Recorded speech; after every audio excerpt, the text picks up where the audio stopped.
1876 সালে প্রতিষ্ঠিত হয় বগুড়া পৌরসভা। সময়ের সঙ্গে আয়তন বেড়ে দাঁড়িয়েছে 69.56 বর্গ কিলোমিটারে।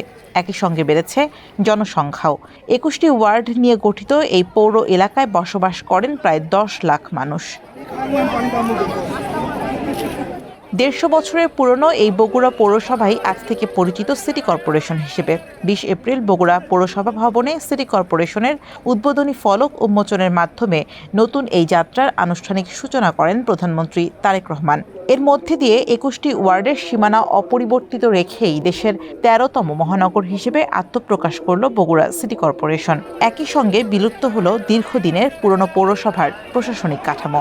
বহুদিনের একটি প্রত্যাশা ছিল যে বগুড়া শহরটি একটি সিটি কর্পোরেশন হবে।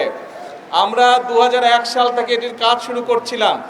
নর্মালি সিটি কর্পোরেশনের যে সকল সুযোগ সুবিধা থাকে আপনারা দেখেছেন 2001 থেকে 2006 সাল পর্যন্ত আমরা ধীরে ধীরে সেইগুলোর ম্যাক্সিমাম বেশিরভাগ যেগুলো সুযোগ সুবিধা থাকে একটি সিটি কর্পোরেশন হলে সেই সুযোগ সুবিধাগুলো আমরা গড়ে তুলেছিলাম।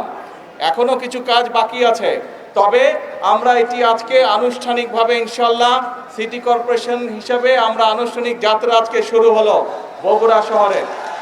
খবর ছড়িয়ে পড়তেই শহর জুড়ে তৈরি হয় আনন্দের আবহ। বদলে গেছে প্রত্যাশার ভাষাও। গেল 17 বছর পিছিয়ে থাকা এই জনপদকে ঘিরে নতুন করে স্বপ্ন দেখছেন সাধারণ মানুষ। বাসিন্দাদের প্রত্যাশা, বাস্তব উন্নয়ন আরো দ্রুত পৌঁছে যাবে তাদের দোরগোড়ায়।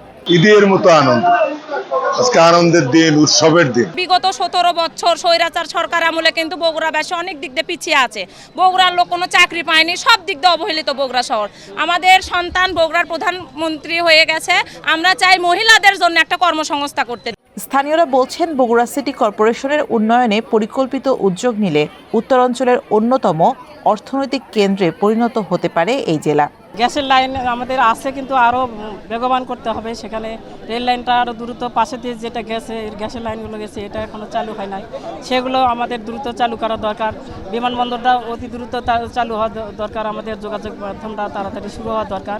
বিমানবন্দরটা হইলে, বিশ্ববিদ্যালয় হইলে আমাদের কর্মসংস্থানও বাড়বে, পাশাপাশি শিক্ষার মানও বাড়বে। দীর্ঘদিনের আশা ছিল বগুড়া পৌরসভাকে সিটি কর্পোরেশন রূপান্তর করা।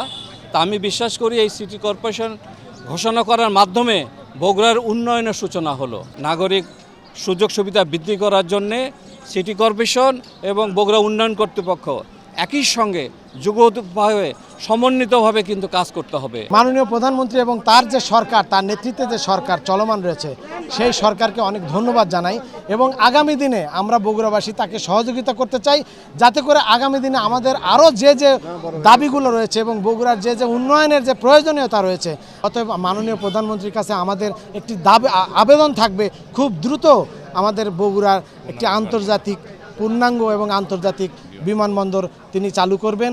বগুড়াবাসীর কাছে সোমবারের দিনটি তাই শুধু প্রশাসনিক ঘোষণা নয়, একটি নতুন নগর ভবিষ্যতের সূচনা। এখন দেখার বিষয় সিটি কর্পোরেশনের নতুন পরিচয়ে কত দ্রুত বদলে যায় উত্তরাঞ্চলের এই ব্যস্ত শহর।